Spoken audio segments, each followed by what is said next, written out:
भगवान विष्णु की दिव्य कथा। विष्णु अवतार। दुनिया के एक समय की बात है जब अधर्म और अन्याय धरती पर तेजी से बढ़ रहे थे। लोगों के दिल में भय और असुरता की भावना फैल गई थी। देवताओं ने अपने श्रीमान भगवान विष्णु से मदद मांगी। अयोध्या नगर में एक राजा राज्य करते थे जिनका नाम राजवर्धन था। उनका मन सदाचार, न्याय और धर्म में था, लेकिन उनके दरबार में एक अश्लील और दुर्व्यवहार करने वाला मंत्री बलात्कृत हो गया था। उसके कारण देश के नैतिकता में विघ्न आ गया था और असुरता फैल रही थी। देवताओं के आग्रह पर भगवान विष्णु ने अपनी महामाया से राजवर्धन के दरबार में एक दिव्य अवतार लिया। वे नरसिंह अवतार में प्रकट हुए और राजवर्धन के मंत्री का सामर्थ्य दिखाया। मंत्री को दंड दिया और उसे सजा दी गई। राजवर्धन ने धर्म और न्याय का पालन करने का संकल्प फिर से किया और उसने देश को आपसी सद्भाव, न्याय और धर्म में वापस लाने के लिए कठिन परिश्रम किया। एक दिन देश के उद्योगपति ब्राह्मण धनराज अपने धन से गरीबों की सहायता करना चाहते थे, लेकिन उनके पास इसके लिए समर्पित समय नहीं था।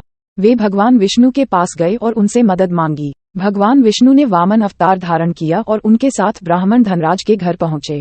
वामन रूप में आए भगवान विष्णु ने ब्राह्मण के पास खड़े होकर उनसे 3 कदम की मांग की। ब्राह्मण ने आश्चर्यचकित होकर उन्हें उनकी मांग पूरी करने की प्रार्थना की। वामन अवतार ने अपने पास का समस्त धन देकर ब्राह्मण की सहायता की और उनके घर को आशीर्वाद दिया। इससे ब्राह्मण का धन बढ़ गया और उन्होंने गरीबों की मदद करने के लिए अपना समय और संसाधन समर्पित किया। इस प्रकार भगवान विष्णु ने वामन अवतार के माध्यम से भक्त की मदद की और उसने धरती पर न्याय, सद्भाव और समर्पण की भावना को बढ़ावा दिया। ये कथा हमें ये सिखाती है कि भगवान कभी कभी अपने भक्तों की मदद के लिए अवतार लेते हैं और धरती पर न्याय और धर्म की स्थापना करने के लिए कठिनाइयों का सामना करते हैं। ये भी दिखाता है कि सच्चे भक्ति और ईश्वर में विश्वास के साथ ही हम अपने लक्ष्यों को प्राप्त कर सकते हैं और दुनिया को बेहतर बना सकते हैं।